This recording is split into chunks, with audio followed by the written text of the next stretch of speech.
ઓએનજીસીની crude ઓઇલની પાઇપલાઇનમાં સિત્પોણ ગામની સીમમાં puncture કરી વાલ બેસાડી ક્રૂડ ઓઇલ ચોરીના ગુનામાં નાસ્તા ફરતા આરોપીને ભરૂચ એસઓજીની ટીમે ઝડપી પાડ્યો છે।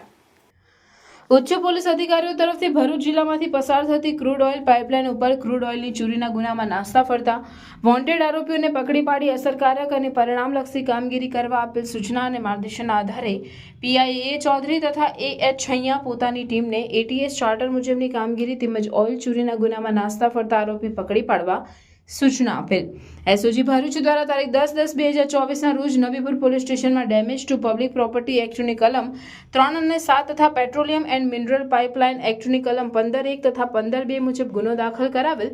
જે ગુનામાં નાસ્તો ફરતો આરોપી સઈદ ઉર્ફે બટકો એસો પટેલની માહિતી આધારે તપાસ કરી તે મળી આવતા આરોપીના નામઠામની ખાતરી કરી આરોપીને અટક કરી આગળની વધુ કાર્યવાહી હાથ ધરવામાં આવેલ છે।